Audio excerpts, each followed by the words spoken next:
பிலிப்பியரின் புஸ்தகம் 4வது அதிகாரம் 6வது வசனம்.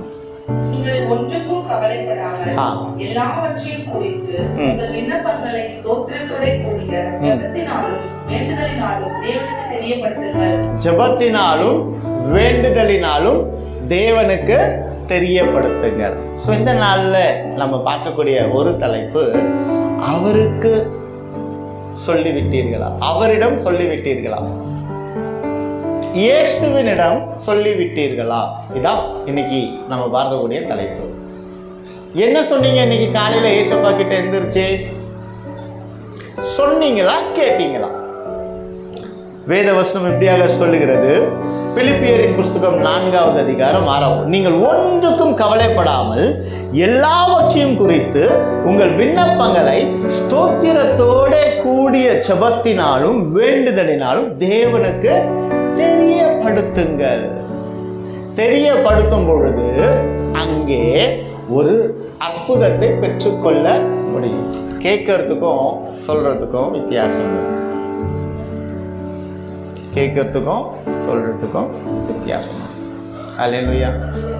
அதிகாலையில் தேவ சமூகத்தில் எழும்பி சொல்லுகிற பிள்ளைகளாய் நம் ஜெபம் மாறுமே ஆனால் பெற்றுக்கொள்ளக்கூடிய பிள்ளைகளாய் நாம் மாறிடுவோம். அல்லேலூயா, அல்லேலூயா.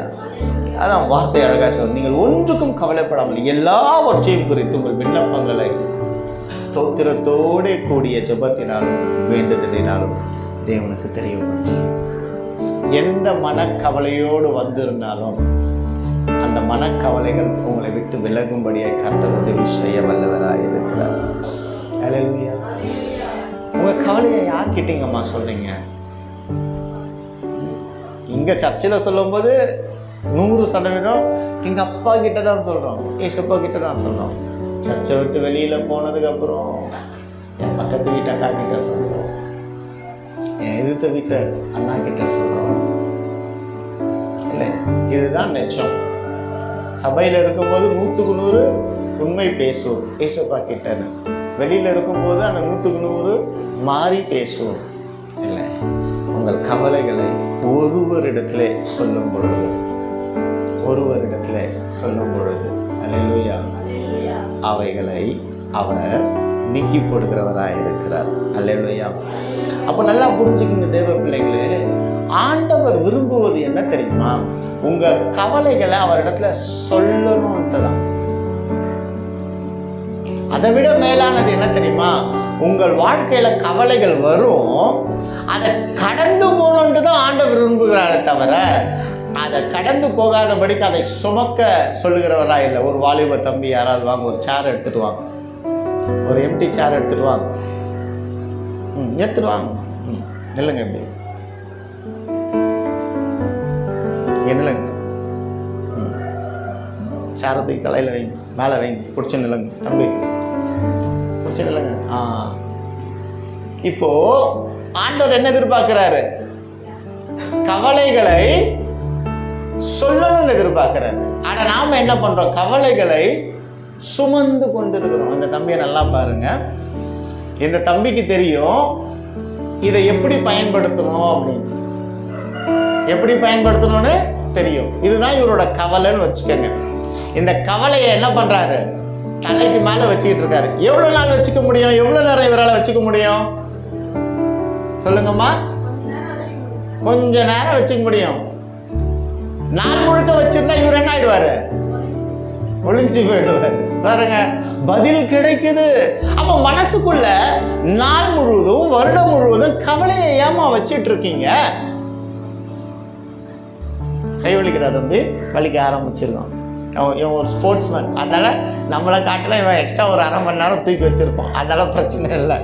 ஆனால் ப்ராக்டிக்கலாக பார்க்கும்போது எப்பேற்பட்ட ஸ்போர்ட்ஸ்மேனும் எப்பேற்பட்ட அத்லீட்டும் பாரம் ஓரளவுக்கு தான் தாழ முடியும்.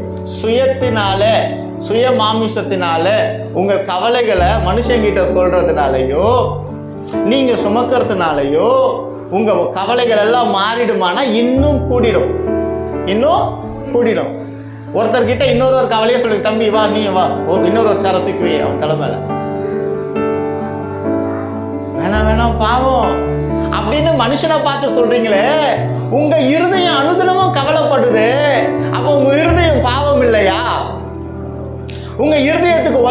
தெரியாதா? முறுமுறுத்து கொண்டே இருக்கிறீங்களே, உங்க இருதயத்துக்கு வலி தெரியாதா? அந்த மென்மையான இருதயம் வலிக்குமா வலிக்காதா? வலிக்கும்ல.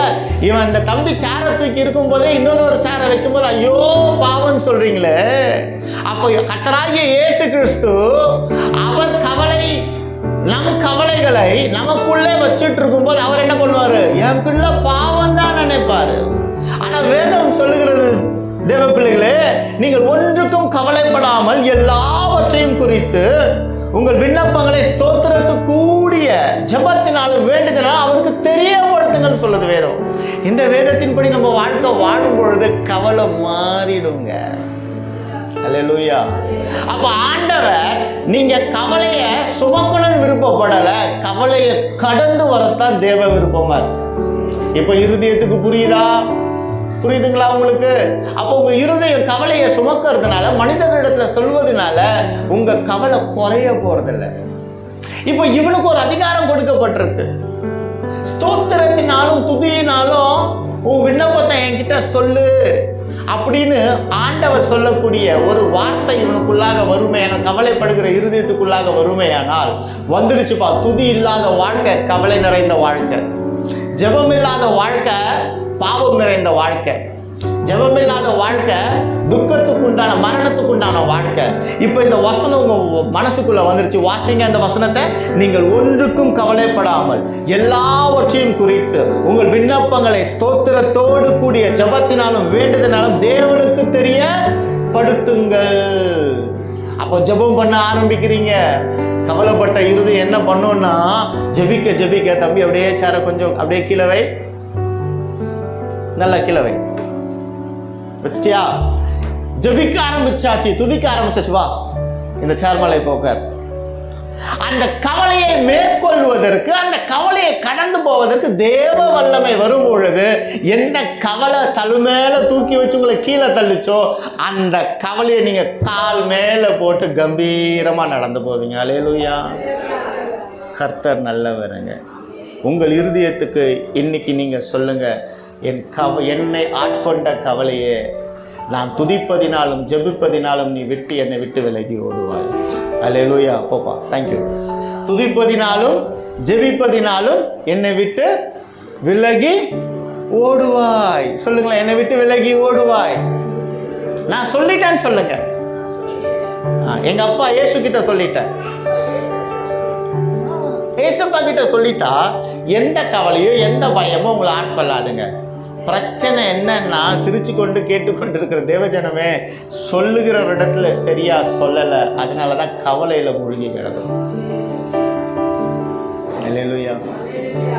இப்போ இந்த சின்ன எக்ஸ்பிரிமெண்ட் பார்த்தோம். நிச்சயமா இல்லை நம்ம இருக்கிறோமா இல்லையா?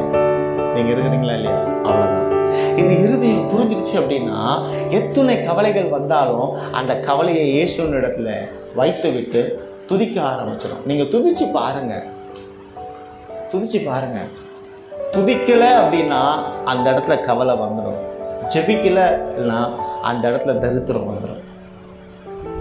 ஜெபத்தினால தான் அவர் இடத்துல சொல்ல முடியும், துதியினால தான் அவரை இம்ப்ரெஸ் பண்ண முடியும். அப்போ துதியும் ஜெபமும் ஒரு ஆண்டவரோட பிள்ளையோட வாழ்க்கையில் வந்துருச்சுன்னா அவங்க வெற்றி சிறந்தவர்களாக மாறிடுவாங்க. நீங்கள் வெற்றியாளர்கள். அதனால தான் காலையில் கேட்டேன், சொல்லிட்டீங்களா? என்ன சொல்லிட்டு வந்தீங்க? ஏசப்பா நான் சர்ச்சைக்கு போகிறேன், என் கூட பேசுங்க. ஏசப்பா நான் வேலை ஸ்தலத்துக்கு போகிறேன், என் கூட பேசுங்க. ஏசப்பா நான் வியாபாரம் பண்ண போகிறேன், என் கூட வாங்க. துதிச்சுக்கிட்டே இருக்கும்போது அவர் வந்துக்கிட்டே இருப்பார். துதி இருக்கிற இடத்துல முறுமுறுப்பு இருக்காது, சுபம் இருக்கிற இடத்துல பாவமோ தரித்திரமோ இருக்காதுங்க. இது ரெண்டும் குறையப்பட தொடங்கிடுச்சுன்னா அந்த இடத்துல எல்லாம் வந்துடும். மரணம் வந்துடும், கோபம் வந்துடும், பொறாமை வந்துடும், வெறுப்பு வந்துடும், கசப்பு வந்துடும், வியாதி வந்துடும், எல்லாம் வந்துடும். இதெல்லாம் வரக்கூடாது அப்படின்னா ஜெபம் பண்ணும் பொழுது என்ன வரும்? நம்பிக்கை வரும், அன்பு வரும், ஆவியின் கனிகள் வரும், எல்லாம் வரும். அப்போ ஜெபிக்க பழகி கொள்ளுங்க, துதிக்க பழகி கொள்ளுங்க. வெற்றி சிறந்தவர்களாய் மாறுவீங்க. அல்லேலூயா, அல்லேலூயா. கர்த்தர் நல்லவருங்க. ஒரு வழி உண்டு உங்கள் வாழ்க்கையின் கவலையை போக்குவதற்கு. இயேசுவினிடத்துல சொல்லுங்க, கேட்காதீங்க. அநேக வேளையில ஆண்டோட பிள்ளைங்க கேட்கிறவர்களாய் காலையில எந்திரிச்ச உடனே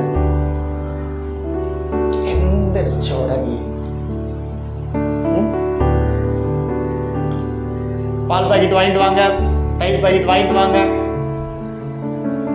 ரஸ்னா வாங்கிட்டு வாங்க, மோர் வாங்கிட்டு வாங்க அப்படின்னு சொன்னீங்கன்னா கேட்குறவங்களுக்கு எரிச்சல் வரும். அதுவே நைட்டு அமர்ந்து நாளைக்கு தயிர் வேணும், நாளைக்கு பால் வேணும் அப்படின்னு நீங்கள் சொல்லும் பொழுது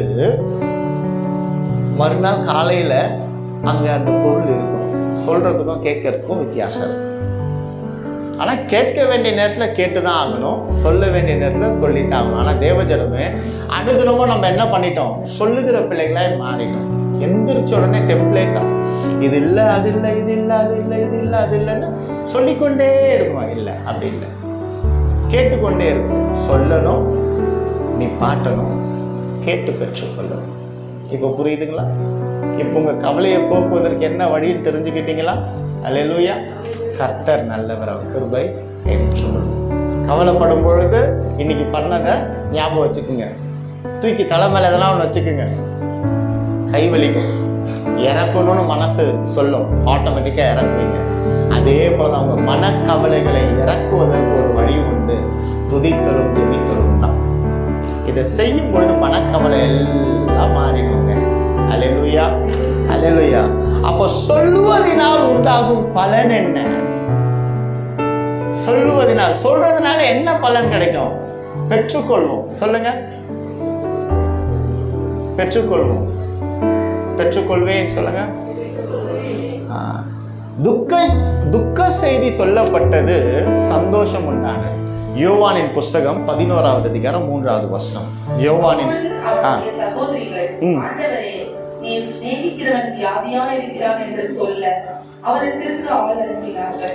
மார்த்தாலும் மரியாளும் ஒரு காரியம் செய்யறாங்க. லாசரு மரணம் அடைஞ்சிட்டாரு. இயேசு அந்த பட்டணத்துல இல்ல. மரித்தவனாவே ஆயிட்டான்னு சொல்லிட்டு என்ன பண்றாங்க? அடக்கம் பண்ணிட்டாங்க. ஆனா ஒரு செய்தியை இயேசுவினிடத்துல சொல்றாங்க. அங்கே சொல்லப்படுகிற 4 வாசிங்க. இயேசு அதை கேட்டபொழுது, இந்த வியாதி மரணத்துக்கு ஏதுவாய் இராமல் தேவனுடைய மகிமை விளங்குவதற்கு ஏதுவாய் இருக்கிறது. தேவனுடைய குமாரனும் அதனால் மகிமைப்படுவார் என்றார். அல்லேலூயா. உங்கள் துக்கத்தை ஆண்டவர்கிட்ட சொல்லும் பொழுது ஆண்டவர் டிஃபைன் பண்ணுவாரு. இந்த துக்கம் என் பிள்ளையனோட வாழ்க்கையில எதனால வந்தது? என் நாமம் மகிமைப்படுவதற்காக வந்திருக்குது. இல்லை, இந்த துக்கம் என் பிள்ளையின் பாவத்தினால வந்தது. அந்த பாவம் என் பிள்ளையை மேற்கொள்ள கூடாது அப்படின்னு நம்மளுடைய துக்கத்தை ஆண்டவர் பிரித்து எதிலே அவர் மகிமை அடைய வேண்டுமோ அதிலே அவர் மகிமை அடைவார். எதிலே நாம் மரணிக்க கூடாதோ அதிலே நம் மரணத்தை தடுத்து நம்மளை ஜெயம் எடுக்க வைப்பார். அப்போ ஆகையால் தேவ பிள்ளைகளே, சொல்லக்கூடிய காரியங்களை சொல்லுகிற இடத்துல சொல்ல பழகுங்க. இது வரைக்கும் நமக்கு அந்த பழக்கம் இல்லைனாலும் பரவாயில்ல, காலம் தாழ்ந்தாலும் பரவாயில்ல. இனி வாழ்க்கை இருக்கக்கூடிய நாட்களிலே எல்லாவற்றையும் என்னை படைத்த இயேசுவிடத்துல முதலிலே நான் சொல்லுவேன். அல்லேலூயா. அந்த பழக்கத்துக்கு உங்க பிள்ளைகளை கொண்டு வாங்க. ஸ்கூல் ஃபீஸ் கட்டணும். எத்தனை பிள்ளைங்க அப்பா கிட்ட வந்து சொன்னீங்க? கவலைப்படுறீங்களா? இல்லை. ஏன்? சொல்லிட்டீங்க, அவ்வளோதான். உங்க வேலை என்னது? சொல்றது. இந்த 1வது 2வது படிக்கிற பிள்ளைங்களாம் நோட்டில் எழுதி கொடுத்து அனுப்புவாங்க. நீங்கள் ஸ்கூல் ஃபீஸ் கட்டணும், நாளைக்கு இன்னும் உடை கொண்டு வரணும், இந்த ஸ்நாக்ஸ் எடுத்துகிட்டு வரணும். பிள்ளைங்க வரும்போதே கவலையோடு வருமா? எங்கள் அப்பா வாங்கி தருவார், எங்கள் அப்பா இது பண்ணுறாரு, எங்கள் அப்பா தருவாரா தரமாட்டாரா அப்படின்னு கவலையோடு வருவாங்களா? வரமாட்டாங்க. அல்லேலூயா. கவலையோட வர மாட்டாங்க. அல்லேலூயா. அப்போது அந்த கவலையோட பிள்ளைங்க வீட்டுக்கு வர சந்தோஷமாக வரும். ஏன் வரும்? நாளைக்கு நமக்கு ஸ்நாக்ஸ் கிடைக்க போகுது அப்படின்னு சந்தோஷத்தோடு வரும். ஏன்னா அந்த கவலைகளை பிள்ளைங்க இங்கே யார் இடத்துல சொல்லிடுச்சு? அப்பாவின் இடத்துல சொல்லிடுச்சு. அப்போ நீங்க கவலைப்படுறதுனால உங்களால ஒன்றும் செய்ய முடியாதுங்க. அப்பாவின் இடத்துல சொல்லணும், ஏசப்பா கிட்ட. அப்போ இங்க மார்த்தாலும் மரியாளும் இயேசுவுக்கு செய்தி சொல்லி ஆட்களை அனுப்புறாங்க. அல்லேலூயா. 11:5.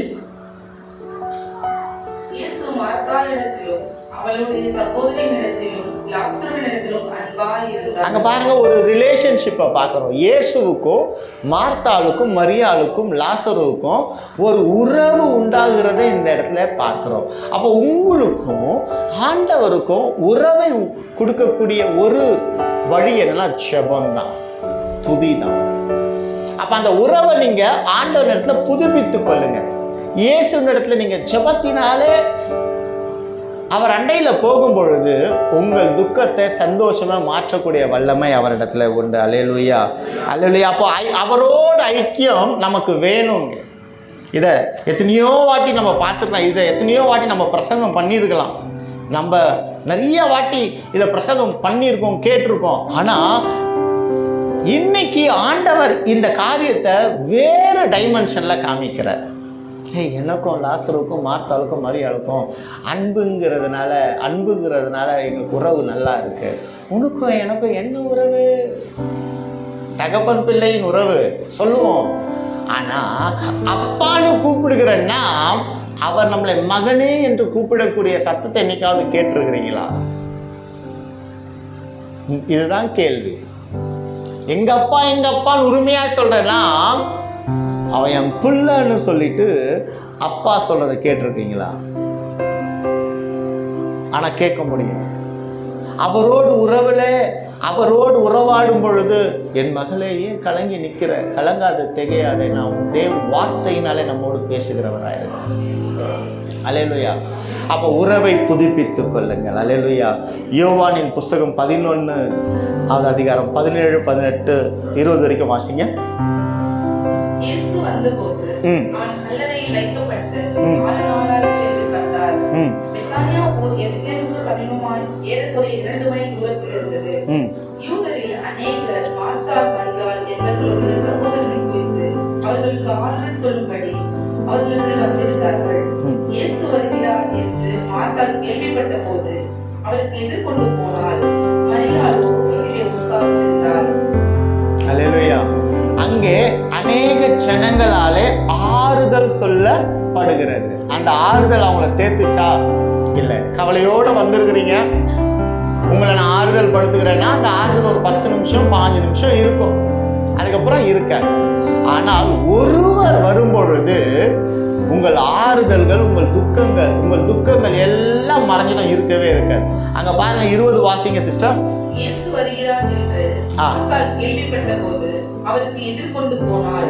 மரியாளோ வீட்டிலே உட்கார்ந்திருந்தாள். இங்க பாருங்க, அழுது கொண்டிருக்கிறவர்களுக்கு ஒரு செய்தி வருது. இயேசு வந்திருக்காருன்னு யாரோ வந்து சொன்னதுனால தானே மார்த்தாளுக்கு தெரிய வந்தது. அல்லேலூயா.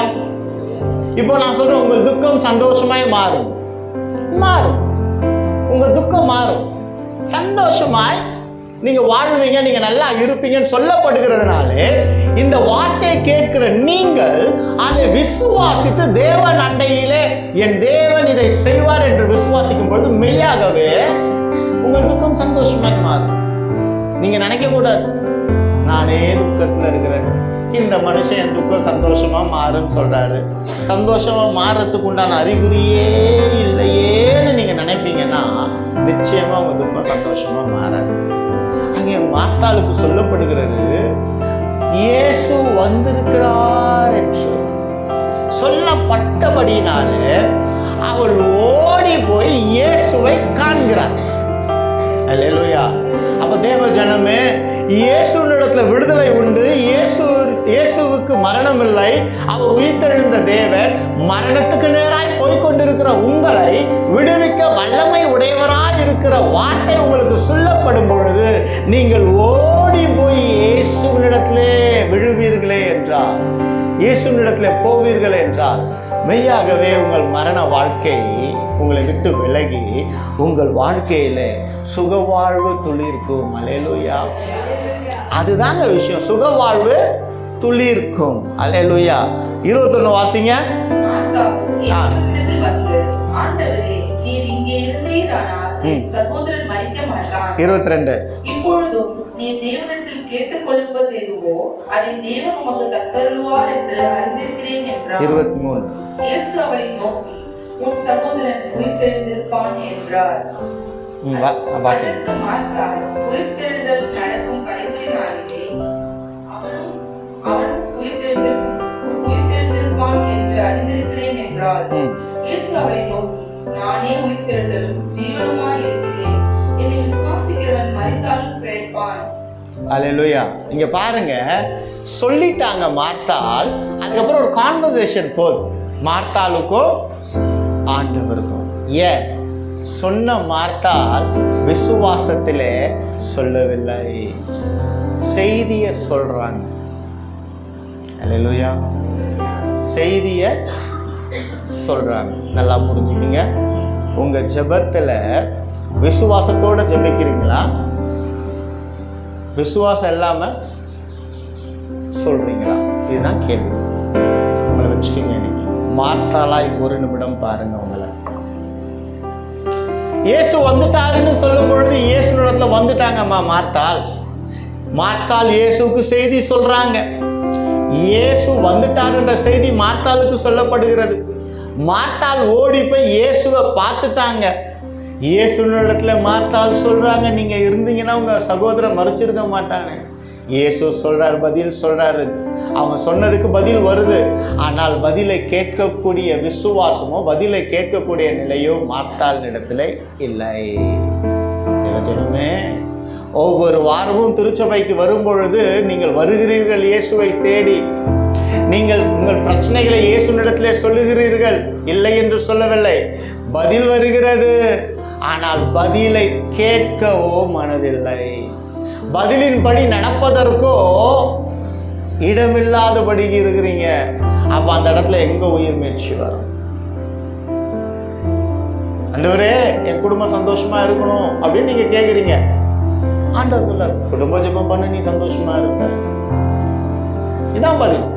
ஆனா என்ன பண்ற? அடுத்து ஆண்டவரே அடுத்த காரியத்துக்கு போயிடும். இல்லை, ஒரு ஜெபத்துக்கு ஒரு பதில் வரும்னா அதை அப்படியே செய்ய பழகணும். ஆமென்.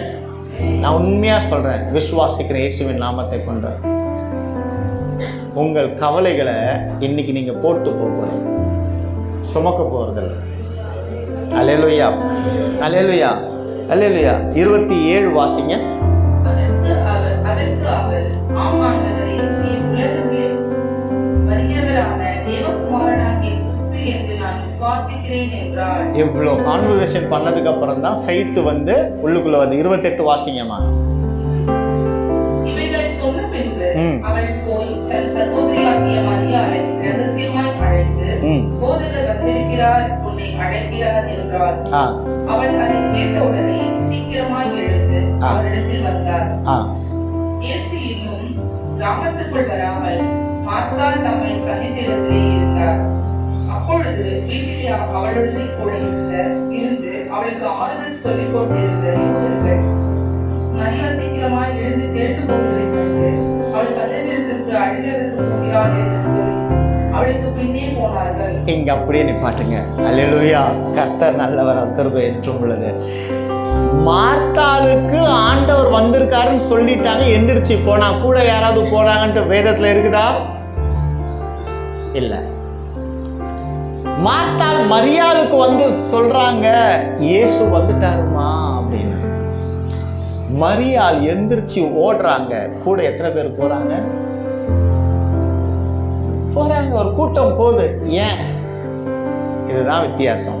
காலங்காலமா நீங்க திருச்சபைக்கு வந்து காலங்காலமா நீங்க ஜெபம் பண்ணி எதுவுமே பெற்றுக்கொள்ளாம இருந்தீங்கன்னா உங்க பின்னாடி உங்க வாழ்க்கையில நன்மையை பார்க்க யாரும் இருக்க மாட்டாங்க, யாரும் வர மாட்டாங்க. ஆனால் நீங்கள் விசுவாசத்தோடு ஜெபம் பண்ணி உங்கள் நன்மையை நீங்கள் பெற்றுக்கொள்வீர்கள் என்றால் அந்த நன்மையின் நிமித்தம் இந்த நன்மை எங்கிருந்து வந்தது என்று உங்கள் பின்பாக ஓடி வருவார்கள். அல்லேலூயா.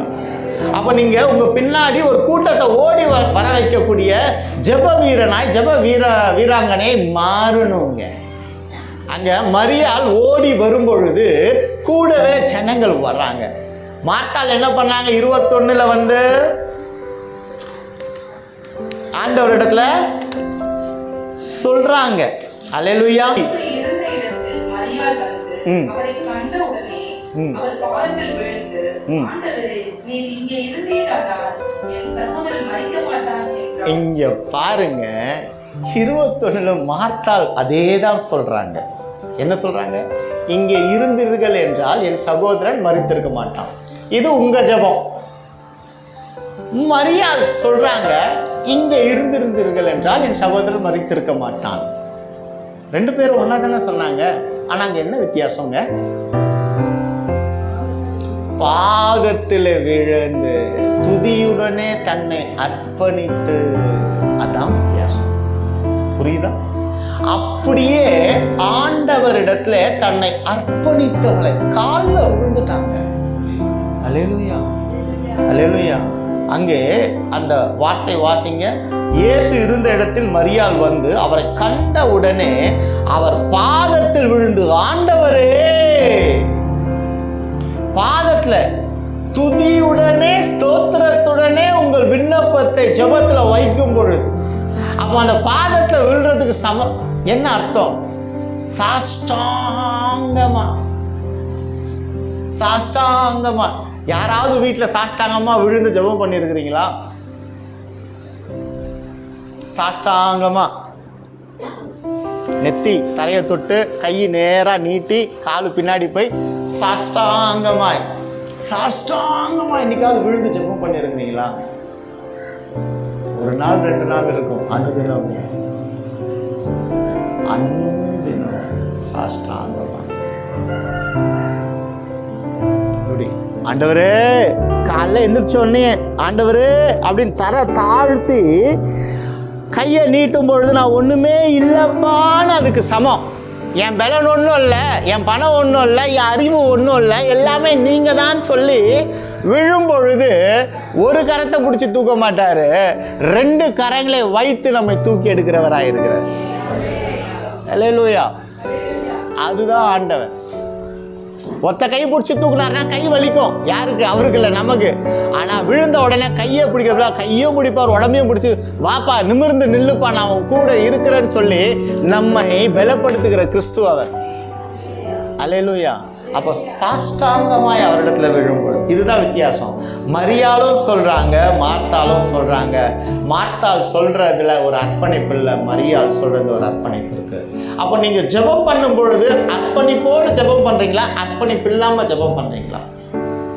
விசுவாசிக்கிற இன்னிலிருந்து உங்க ஜெபம் அர்ப்பணிப்பு ஜெபமாய் மாறும். கேட்கிற ஜெபமாய் இல்லாதபடிக்கு சொல்லுகிற ஜெபமாய் மாறும். அவ்வளவுதாங்க வித்தியாசம். அவ்வளவுதான். அல்லேலூயா, அல்லேலூயா. நம்ம பாருங்க, மார்த்தாள் சொல்லும் போது அவர் அழல. யோவான் 11:33. அவள் அழுகிறதையும் அவளோட கூட வந்த யூதர்கள் அழுகிறதையும் இயேசு கண்டபோது ஆவியிலே கலங்கி துயரமடைந்து இயேசு அழுகிறாராம்ப்பா. இயேசுவை அழ வச்ச ஜெபம், இயேசுவை துதியினாலே ஜெபத்தினால அழ வச்சிருக்குன்னா அது மரியாளுடைய ஜெபம். மரியாளே, நீ பாக்கியவதி, நீ பாக்கியவதி. ஏன்? கண்கலங்க வச்சுட்டாங்களே, ஒருத்தரை கண்கலங்க வச்சுட்டாங்களே. பிதாவே இவர்களை மன்னியும் சொல்லும் போது கூட வழியில கூட எங்க அப்பா அழலையா? எங்க அப்பா அழல. துரோகம் பண்ணும்போது கூட அந்த துரோகத்தை நினைச்சு எங்க அப்பா அழல. ஆனா ஒருத்தி, ஒரு ஸ்திரீயானவள், அவள் பாதத்தில் விழுந்து தன்னை அர்ப்பணித்து அந்த அழுகையினால் நம் தகப்பனை அழ வைச்சிருக்கிறாங்க. அப்படின்னா எப்படிப்பட்ட ஒரு அர்ப்பணிப்பாங்க. ஜெபம் அர்ப்பணிப்போடு இருக்கணுங்க. இப்படிப்பட்ட ஜெபம் நம்ம குடும்பத்துல வரும்னா நம்ம குடும்பம் தரித்திரத்துக்கு நேரா போகவே போகாது, மரணத்துக்கு நேரா போகவே போகாது. அல்லேலூயா, அல்லேலூயா. இப்பவே எத்தனை பேருக்கு கீழே விழுந்து ஜெபிக்கணும்னு வந்திருக்கு, ஃபீல் பண்றீங்க, வீட்டுக்கு போனோன்னே செய்வேண்டா இதை அப்படின்னு. இதுதான் ஜெபம். இதுதான் அர்ப்பணிப்பு. சாஷ்டாங்கமாய் விழுந்து. இன்னும் நான் திருச்சபைக்கு அவ்வோதா சொல்லி தரல. 7 வேளை கர்த்தரை தொழுக வைக்கணும். 7 முறை. அது கொஞ்சம் ப்ராக்டிக்கலாக கஷ்டம். சின்ன கோபம் வந்தாலும் அதை செய்ய முடியாது. ஆனால் நிச்சயம் ஒரு நாள் திருச்சபைக்கு அதை நான் சொல்லித்தருவேன். நிச்சயம் அதை ரொம்ப நாளாகவே யோசிச்சுட்டு இருக்கேன். அதை நான் சொல்லித்தரணும்னு. அதில் இந்த அர்ப்பணிப்பு வரும். சின்ன கோபம் வந்தாலும் அதை பண்ணவே முடியாது. சின்ன பொறாமை வந்தாலும் பண்ண முடியாது. சின்ன பாவம் வந்தாலும் பண்ண முடியாது. பயங்கர சேலஞ்சாக இருக்கும். நான் எத்தனையோ பேருக்கு சொல்லி கொடுத்துருக்கேன். அதை அவங்களால கான்ஸ்டண்ட்டாக செய்ய முடியலன்ட்டு தான் என்கிட்ட சொல்லுவாங்க. ஆனால் அதை செய்யும் பொழுது எனக்கு நல்ல ஆசீர்வாதம் கிடச்சிது அப்படின்னு சொல்லியிருக்கிறாங்க. அப்போ இன்னும் பண்ணுங்க. நான் இல்லை, என்னுடைய போராட்டம் பண்ண விடலை. அந்த போராட்டத்தை மேற்கொள்வதற்கு தான் இந்த அவ்வோதம், இந்த தொழுகை. அது வேதத்தின் முறைமைப்படி, எபிரேய முறைமைப்படி, ஹீப்ரூவில் ஆண்டவர் எப்படி தொழுது கொள்ளணும் அப்படிங்கிற ஒரு இது கர்த்தர் சித்தமானா அந்த அண்ணாவை நான் கூப்பிட்டு அவங்க மூலியமாக சொல்லித்தரணுன்றதுக்காக தான் இன்னும் நான் திருச்சபைக்கு சொல்லித்தரேன். அல்லேலூயா. கர்த்தர் அந்த நாளை சீக்கிரம் கொண்டு வருவார் நான் விசுவாசிக்கிறேன். அப்போ அங்கே பாருங்கள், 33 ஒரு மாற்றம் வருகிறது. இயேசு உருகுகிறவராய் இருக்கிறார், அழுகிறவராய் இருக்கிறார். அல்லேலூயா. அந்த பகுதி எல்லாமே நமக்கு தெரியும். வாசிக்க யோவானின் புஸ்தகம் 11:40. அவளை நோக்கி, விசுவாசித்தால் தேவனுடைய மகிமையை காண்பாய் என்று நான் உனக்கு சொல்லவில்லையா என்றார். அப்பொழுது மரித்தவன் வைக்கப்பட்ட இடத்தில் கல்லை எடுத்து போட்டார்கள். இயேசு தம்முடைய கண்களை ஏறெடுத்து, பிதாவே, நீர் எனக்கு செவி கொடுத்தபடி நான் உம்மை ஸ்தோத்திரிக்கிறேன். நீர் எப்பொழுதும் எனக்கு செவி கொடுத்தீர் என்று நான் அறிந்திருக்கிறேன். ஆனாலும் நீர் என்னை அனுப்பினதை சூழ்ந்து நிற்கும் ஜனங்கள் விசுவாசிக்கும்படியாக அவர்கள் நிமித்தம் இதை சொன்னேன் என்றார். சொன்ன பின்பு, லாசருவே வெளியே வா என்று உரத்த சத்தமாய் கூப்பிட்டார். லாசருவே வெளியே வா என்று உரத்த சத்தமாய் கூப்பிட்டார். அங்கேயும் பாருங்க, மேல பாருங்க, மார்த்தா திரும்ப கான்வர்சேஷன் வைக்கிறாங்க. மரியாள் விழுந்ததோட ஒண்ணுமே பண்ணல. விழுந்து இயேசுவை அழ வைத்தார். அதுதான் பெஸ்ட் ஜெபம். மார்த்தாள் கேட்டுக்கிட்டே இருக்கிறாங்க, சொல்லிக்கிட்டே இருக்கிறாங்க. ஆண்டவர் பாரு, உனக்கு நான் திரும்ப சொல்லலையா, விசுவாசம் எல்லாமே நடக்கும் அப்படிதான் நமக்கு சொல்லிக்கிட்டே இருக்கார். வாரம் ஆண்டவருடைய வார்த்தை நமக்கு வருகிறது. ஆனாலும் அதே ஜெப விண்ணப்பத்தை கேட்டுக்கொண்டே இருக்கிறோம். இன்னைக்கு நல்லா தைரியமாக ஒரு நோட் எடுங்க, பேனா எடுங்க, எழுதுங்க, உங்கள் ஜெப குறிப்பெல்லாம் எழுதுங்க. ஆண்டவர்கிட்ட ஒரே வார்த்தை சொல்லுங்க. அது நடக்குதான்னு வெயிட் பண்ணுங்க. அவரை உருக வைங்க, அந்த தெய்வத்தை மனதுருக வைங்க. நடக்கலைன்னு நீங்கள் சொல்றீங்க, கேட்கல சரியா, அவ்வளோதான் நான் சொல்லுவேன். கேட்கிற விதத்தில் கேட்கும் பொழுது நடத்தியே தீர்வார். ஒன்று மட்டும்தான் நடக்காது. எது நடக்காதுன்னா, அதை பெற்றுக்கொள்கிறதுனால நம்ம அவரை விட்டு தூரம் போயிடுவோம், நம்ம வாழ்க்கை அழியும்னா தலைகீழ நல்லா நடக்காது. அதையும் நல்லா புரிஞ்சுக்கணும். ஒரு விஷயத்தை கேட்டு ஏசப்பா நமக்கு செய்யவே இல்லை அப்படின்னா, அதுக்கு காத்திருந்த பதில் வரலை அப்படின்னா அமைதியாக விட்டுடணும். ஏன் தெரியுமா? அதை அவர் கொடுத்தாருன்னா அதை நிமித்தம் நம்ம அழிவின் பாதைக்கு போயிடுவோம்னு அவருக்கு தெரிஞ்சதுன்னா அதை கொடுக்க மாட்டார். அது சின்ன விஷயமா இருந்தாலும் சரி, பெரிய விஷயமா இருந்தாலும் சரி. கடந்து போகும்போது ஒரு நாள் நம்ம கேட்டதை நிறைவேற்ற வல்லமையுடைய தகப்பனாக இருக்கிறார். அல்லேலூயா. ஏன்னா சங்கீதத்தின் புஸ்தகம் 50:14-15 இப்படியாக சொல்கிறது. 14 இப்படியாக சொல்லி, நீ தேவனுக்கு ஸ்தோத்திர பலியிட்டு உன்னதமானவருக்கு உன் பொருத்தனைகளை செலுத்தி ஆபத்து காலத்தில் என்னை நோக்கி கூப்பிடு, நான் உன்னை விடுவிப்பேன், நீ என்னை மகிமைப்படுத்துவாய். மரணத்தில் இருந்தவர்கள், மரணத்திலே தன் சகோதரன் மரித்து விட்டான் என்று அறிந்தவர்கள் மார்த்தாலும் மரியாளும் தேவனுக்கு சொல்லி அனுப்புறாங்க. மார்த்தாலும் அதே கேள்வி கேட்குறா, நீங்கள் இருந்தீங்கன்னா என் சகோதரன் மறைச்சிருக்க மாட்டாங்க.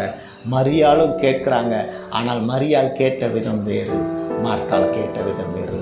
தேவஜனமே, உங்கள் அனுதின ஜெபத்தில் நீங்கள் மார்த்தாளா இருக்கிறீங்களா, மரியாளா இருக்கிறீங்களா? எந்த பக்கம் இருக்கிறீங்க? சபையில் இருக்கும்போது சொல்லலாம், ஐயா நான் மரியாதை போலதான் இருக்கிறேன். இல்லை, அழுகை வரணும். எப்படி வரணும்னா, என்னை அவங்க திட்டாங்க ஏசப்பா, என்னை அசிங்கப்படுத்திட்டாங்க ஏசப்பா அப்படின்னா அவங்கள நினைச்சு அழுக வருது அப்படின்னா அது மார்த்தாளை போல இருப்பதற்கு சமம். அவரை பார்க்கணும், வந்துட்டாரு, அவர் விடை தராரா தரலையான்னு எனக்கு அதை பற்றி கவலை இல்லை, இயேசுவேன்னு சொல்லி அவரை கூப்பிடும் பொழுது கண்ணிலேருந்து லைட்டாக தண்ணி வரங்க. அந்த மாதிரி ஜெபம் நீங்கள் வாழ்க்கையில் எத்தனை முறை பண்ணியிருக்கிறீங்கன்னு ஒரு கேள்வி போட்டுக்கோங்க. அந்த ஜெபம் பண்ணதுக்கு அப்புறம் தான் உங்களுக்கு விடுதலையே உண்டாகும். கஷ்டத்தை நினைச்சோ கசக்கி பிழிஞ்சோ கண்ணீரை நாமளா வர வச்சு பண்றது கண்ணீரின் ஜெபம் அல்ல. அல்லேலூயா. ஐயா வாழ்க வாழ்க உம் நாமம் வாழ்க, ஐயா வாழ்க வாழ்க உம் நாமம் வாழ்க. எளிமையான எங்களை என்றும் நினைப்பவரே, எளிமையான எங்களையே என்றும் நினைப்பவரே, எங்கள் ஒளிமயமே துணையாளரே, உள்ளத்தின் ஆறுதலே, எங்கள் ஒளிமயமே துணையாளரே, உள்ளத்தின் ஆறுதலே. அல்லேலூயா.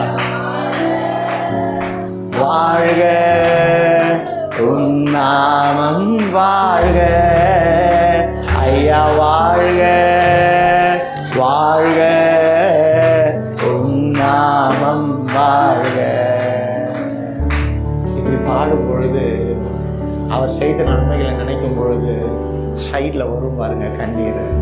அந்த கண்ணீரை துடைக்க முடியாமல் கை போகாமல் வானத்துக்கு நேராக வாழ்க வாழ்கன்னு சொல்லிட்டு அப்போ சொல்லுவோம், ஆண்டவரே எனக்கு இத்தனை பாடுகள் இருக்குதுப்பா, என் வியாதி என்ன அமிழத்து பண்ணுது, இந்த பாவத்துலேருந்து என்னால் விடுதலை அடைய முடியலையே, இந்த தரித்திரம் என்ன விடுவிக்க, இந்த தரித்திரத்தினால நான் அழிஞ்சு போகிறேனேப்பான்னு சொல்லிட்டு அந்த ஆனந்த கண்ணீரினால் வாழ்க வாழ்கன்னு சொல்லிட்டு ஜெபம் பண்ணுவோம் தெரியுமா.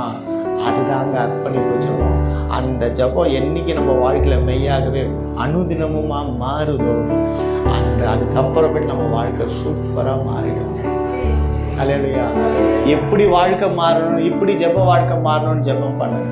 ஆனந்த கண்ணீரோடு அவள் கண்ணீரினால் அவர் பாதத்தை துடைத்தவளாய், பரிமள தைலத்தை அப்புறமேட்டு தான் முடியினால துடைக்கிறான். எந்த ஒரு அர்ப்பணிப்பு பாருங்க. அந்த அர்ப்பணிப்போடு இயேசுவை தேடுகிற எந்த பிள்ளையோட வாழ்க்கையிலும் குறைவுகள் வரவே வராதுங்க. அவரை தேடி வந்திருக்கிற உங்களுக்கு தேவ வார்த்தை நீங்கள் சுகித்து செழித்து சந்தோஷமாக இருக்கும்.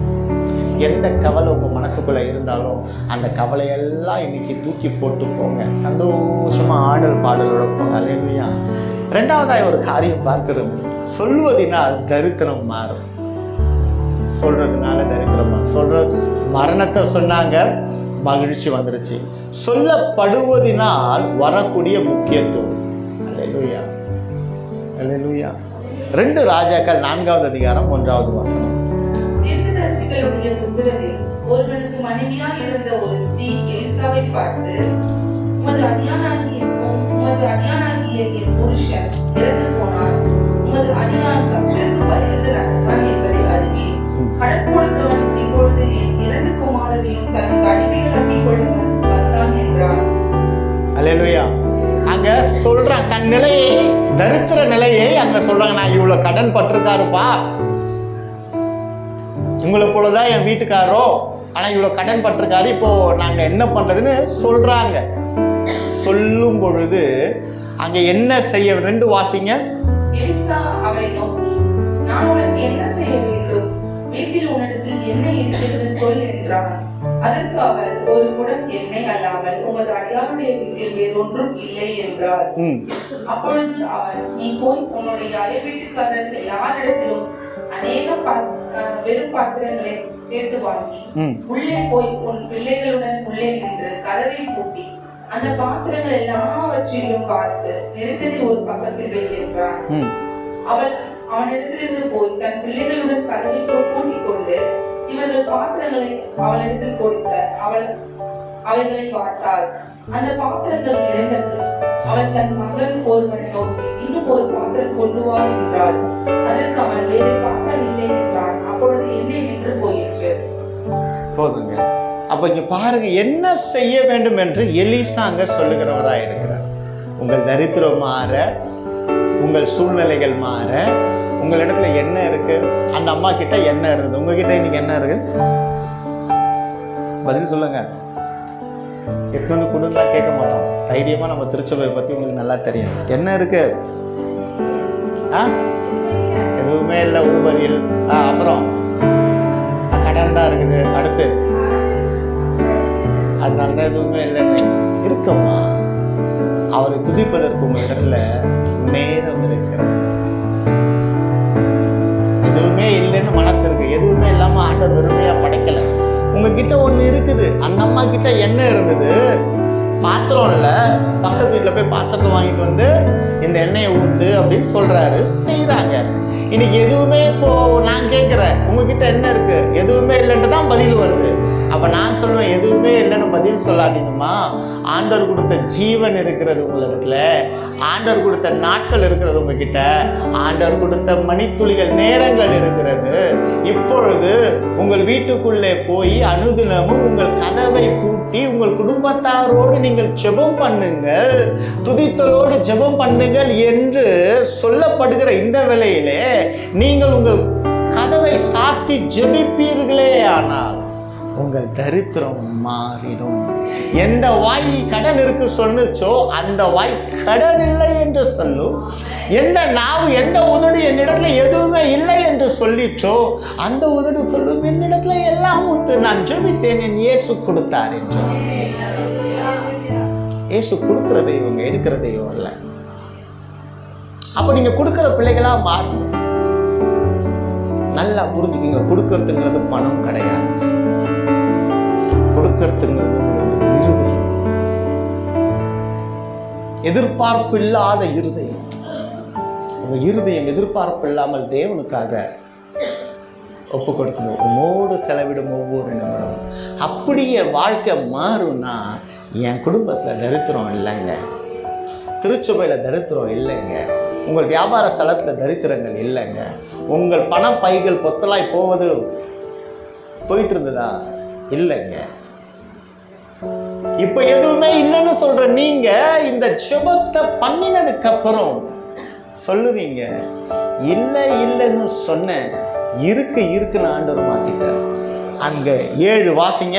அவள் போய் தேவனுடைய மனுஷனுக்கு அதை அறிவித்தால், அப்பொழுது அவன், நீ போய்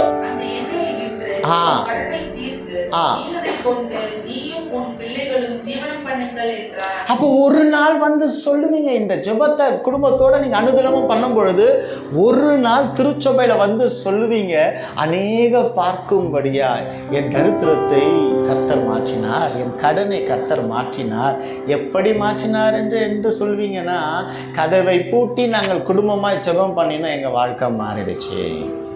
இயேசுவை தேடினோம், எங்க வாழ்க்கை மாறிடுச்சு. அல்லேலூயா, அல்லேலூயா. அப்போ வழி உண்டாகுகிறது. வழி உண்டாகணுமா? அநேகர் சொல்லுவாங்க, கதவை தர வழி வரும். ஆண்டவரோட பிள்ளை ஒன்று செய்யணும், கதவை மூடு வழி வரும்.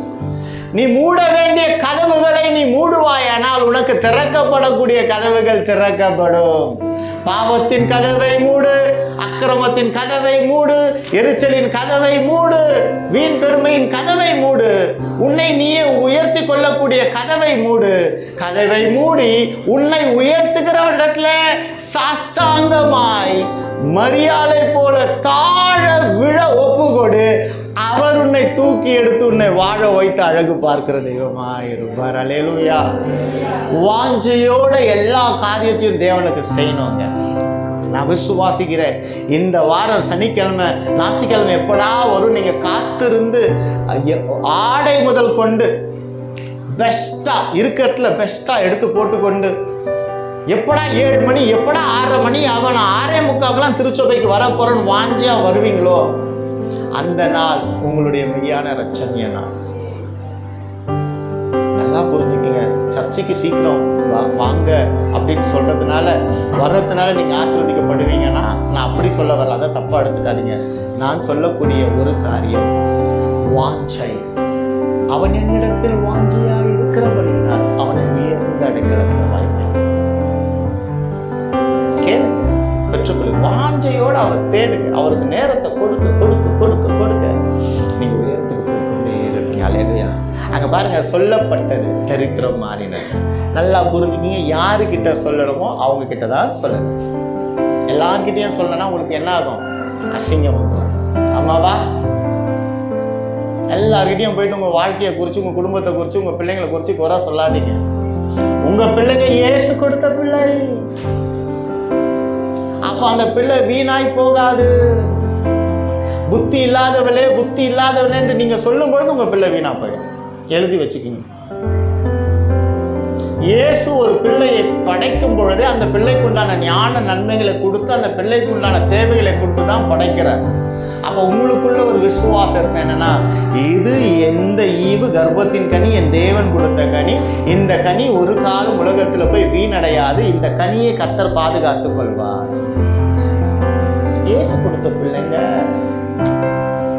இயேசு கொடுத்த பிள்ளை. அந்த பிள்ளைங்களை ஆசீர்வதித்து பழக்கம். அல்லேலூயா, அல்லேலூயா. அப்போ உங்க பிள்ளைங்களை குறித்து வெளியில போய் குறை சொல்லாதீங்க. உங்க பிள்ளைங்க வாழ்க்கை சரியில்லையா, இன்னொருடத்துல சொல்லுங்க, உங்க பிள்ளையோட வாழ்க்கை மாறி. அவ்வளவுதான். வெளியில சொன்னீங்கன்னா என்ன ஆகும்? அது வரைக்கும் உங்க பையனை மதிச்சவங்க நீங்க சொன்னதுக்கு அப்புறம், அதுவா அது ஒரு தருதலை, அவங்க அம்மாவே அப்படிதான் சொல்லிட்டு போனாங்க அப்படின்னு அந்த நிலையை உருவாக்காதீங்க. உங்கள் பிள்ளை அயோக்கியத்தனம் இன்னைக்கு உங்க வீட்டில் பண்ணி கொண்டு இருந்தாலும் அந்த அயோக்கியத்தனத்தை இயேசுவிடத்துல ஜெபத்தோட சொல்லிட்டு போங்க.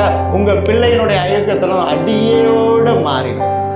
இன்னும் நீங்க சொல்லல, அதனாலதான் உங்க பிள்ளை மாறல. நீங்கள் மரியாதை போல கண்ணீர் சிந்தல, மார்த்தாளை போல ஜெபிக்கிறீங்க. இல்ல, மார்த்தாள் ஜெபம் வேண்டாமா, மரியாளின் ஜெபத்தை பண்ண ஒப்புக்கொடு. உன் குடும்ப வாழ்வு சுகிக்கும்.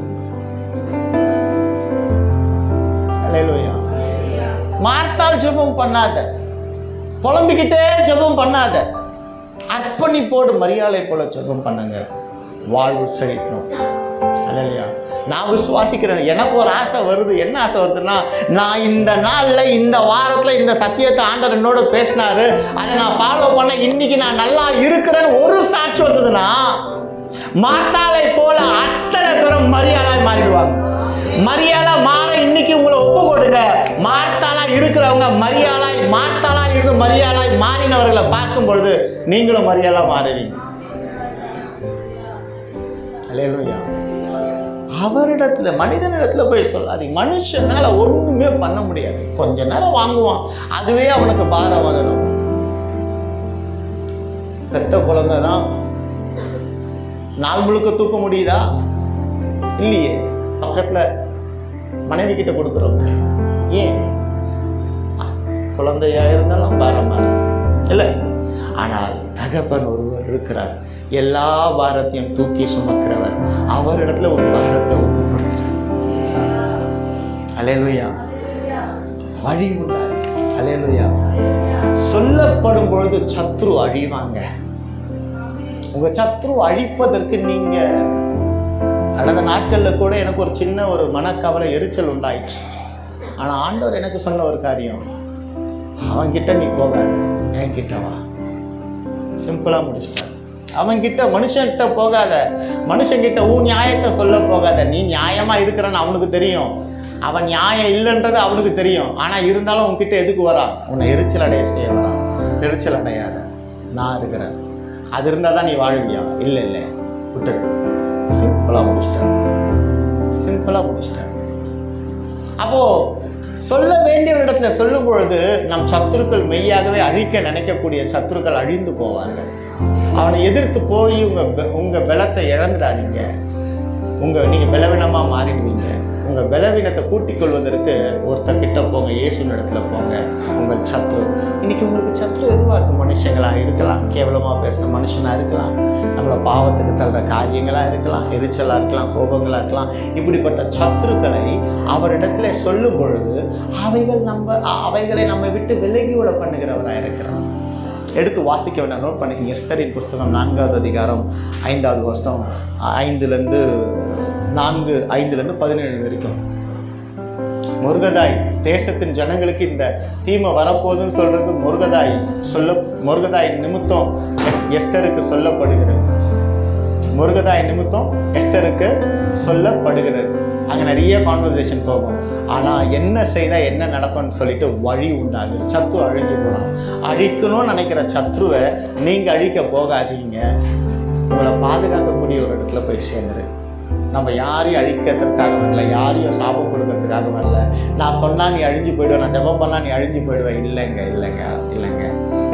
நம்ம ஆண்டவர் பிறர் அழிக்கிற தேவன் அல்ல, அழிவுக்கு போகிறவர்களை தூக்கி விடுகிற தேவனாக இருக்கிறார். அவர்களும் ஆண்டவர் படைத்த படைப்புகளே.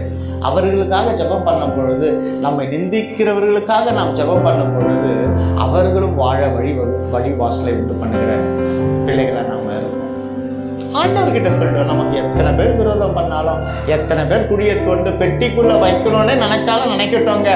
ஆமான் முருகதாய்க்கு நினைச்சது போல என்ன பண்ணாங்க? ஜெபம் பண்ணாங்க. எஸ்தர் தன் தாதிமார்களை கூப்பிட்டு உபவாசம் பண்ணி ஜெபம் பண்ணாங்க. முருகதாய் ரட்டு உடுத்தி ஜெபம் பண்ணினாரு. அங்கே என்ன ஆயிடுச்சு? முத்திரை மோதிரத்தை பெற்று கொண்டாங்க. அவ்வளோதாங்க வித்தியாசம். கேவலமாக பார்க்குறாங்களா? பார்த்துட்டு போட்டோம். ஒன்று மட்டும் நல்லா புரிஞ்சுக்குங்க. எத்தனை பேர் 10 பேர் உங்களை கேவலமாக பார்க்குறாங்கன்னா பார்த்துட்டு போட்டோம். ஒரு நாள் வரும் 10,000 பேர் உங்களை மேன்மையை பார்ப்பதற்கு ஒரு நாள். அந்த 10 பேர் கேவலமாக பார்க்கும்போது அந்த 10 பேர்கிட்ட சண்டைக்கு போகாதீங்க, எரிச்சல் அடையாதீங்க, தூஷணம் பேசாதீங்க. என்னை கேவலமாக பார்க்குறான்னு கவலைப்படாதீங்க. அந்த கேவலப்படுத்துகிற நாட்களிலே மேன்மைப்படுத்துகிறவரை நம் நாடி போவோமே. ஆனால் ஒரு நாள் வரும் 10 பேர் கேவலப்படுத்தி பார்த்தான், 10,000 பேர் மேன்மைப்படுத்தி பார்ப்பான். அப்படி ஜெபமாக மாறிடும். அல்லேலூயா, அல்லேலூயா. துதியினால் விடுதலை உண்டாயிற்று. பவுலும் சீலாவும் நோட் பண்ணிக்கிங்க. அப்போஸ்தலர் 16:22-26. அப்போ தேவஜனமே ஒன்று நல்லா புரிஞ்சுக்கிங்க. துதிக்க பழகிக்கிங்க, கவலைகளை விட்டுவிட பழகிக்கிங்க. இது சொல்கிறது ஈஸி அப்படின்னு சொல்லலாம், ஈஸி தான் சொல்கிறது. ஆனால் கடைபிடிக்கிறதுங்கிறது ரொம்ப கஷ்டம். ஆனால் வார்த்தை எப்படியாவது எரேமியாவின் புஸ்தகம் 33:3, என்னை நோக்கி கூப்பிடு, அப்பொழுது நீ அறியாதது மெட்டாதமான பெரிய காரியங்களை செய்வேன். அப்போ அவரை நோக்கி கூப்பிடும் பொழுது அறியாதது எட்டாதது பெரிய காரியங்களை கர்த்தர் செய்ய வல்லவராக இருக்கிறார். இன்னைக்கு விசுவாசிக்கிற, இனி அவரை நோக்கி கூப்பிடுகிற பிள்ளைகளாய், அவரை நாடி வரக்கூடிய பிள்ளைகளாய், கடமைக்காக திருச்சபைகளுக்கு போகிற பிள்ளைகளாய் இராதபடிக்கு, திருச்சபையிலே தேவனோடு பேசினார். அந்த அப்பத்தை நான் உட்கொண்டு பிறருக்கு ஆசீர்வதிக்கப்பட்ட அந்த அப்பத்தை கொடுக்கக்கூடிய பாத்திரமாய் நான் மாறுவேன் என்று விசுவாசத்தோடு வாங்க தேவச்சனமே. சங்கீதம் 34:5, அவர்கள் அவரை நோக்கி பார்த்து பிரகாசம் அடைந்தார்கள், அவர்கள் முகம் வெட்கப்படவில்லை. நீங்க ஒரு காலம் வெட்கப்படுவதில்லைம்மா. இதுவரைக்கும் வெட்கப்பட்டுட்டீங்க, பரவாயில்ல. மரியாதை போல ஜெபம் பண்ண பழகிக்கீங்க, காலில் விழ பழகிக்கீங்க. மனுஷன் காலில் இல்லை. எத்தனையோ முறை மனுஷனை நம்பி மனுஷன் காலில் போய் விழுந்திருப்போம், மிதிச்சுட்டு போயிருப்பாங்க, தூக்கி கூட விட மாட்டாங்க. ஆனால் தேவனோ அவர் பாதத்திலே வருகிற நம்மை தூக்கி எடுத்து அவர் தலையிலே சுமக்கிறவராயிருக்க, அவரை நோக்கி பார்க்கிற ஜனங்கள் வெட்கம் அடைவதில்லை. கர்த்தர் மேல் பாரத்தை வைத்து விடு, கலங்கி தவிக்காதே, அவரே உன்னை ஆதரிப்பார், அதிசயம் செய்வார். விசுவாசத்தோடு கர்த்தர் மேல் பாரத்தை வைத்து விடு, கலங்கி தவிக்காதே, அவரே உன்னை ஆதரிப்பார், அதிசயம் செய்வார். நீதிமான் தள்ளாட விட மாட்டா, நித்தமும் காத்து நடத்திடுவா. நீதிமான் தள்ளாட விட மாட்டா, நித்தமும் காத்து நடத்திடுவா. கர்த்தர் மேல் பாரத்தை வைத்து விடு, கலங்கி தவிக்காதே, அவரே உன்னை ஆதரிப்பார், அதிசயம் செய்வார். நம்மை காக்கும் தேவனவர், நமது நிழலாயிருக்கின்றவர். நம்மை காக்கும் தேவனவர், நமது நிழலாயிருக்கின்றவர். கர்த்தர் பாரத்தை வைத்து விடு, கலங்கி தவிக்காதே, அவரே உன்னை ஆதரிப்பார், அதிசயம் செய்வார். அல்லேலூயா. இப்போ உங்க கவலை யார் மேல வைப்பீங்க? இப்போ விசுவாசிக்கிறேன், ஒரு காரியம் செய்யணும். எப்படி புரிஞ்சுக்கிட்டீங்கன்னு தம்பி சார் எடுத்துட்டோம்.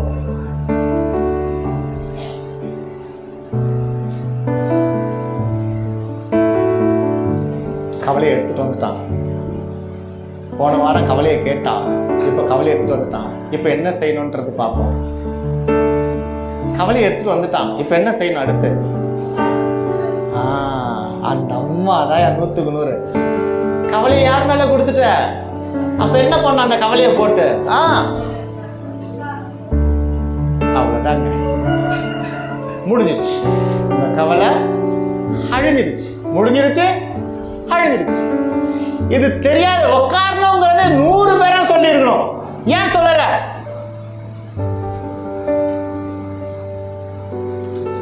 இப்ப சேர போட்டு கவலையை போட்டு என்ன பண்ணணும்? மிதிக்கணும். இங்க உட்காரணும், மிதிக்கணும், மிதிச்சு தும்சம் பண்ணணும். அப்போ உங்க கவலை எல்லாம் பறந்து போயிடும். புரியுதுங்களா? அவ்வளவுதான். இருதயத்துல கைகளை வைத்து சொல்லுங்க, என்னை பலப்படுத்துகிற கிறிஸ்துவினால எல்லாவற்றையும் செய்ய எனக்கு பலன் உண்டு.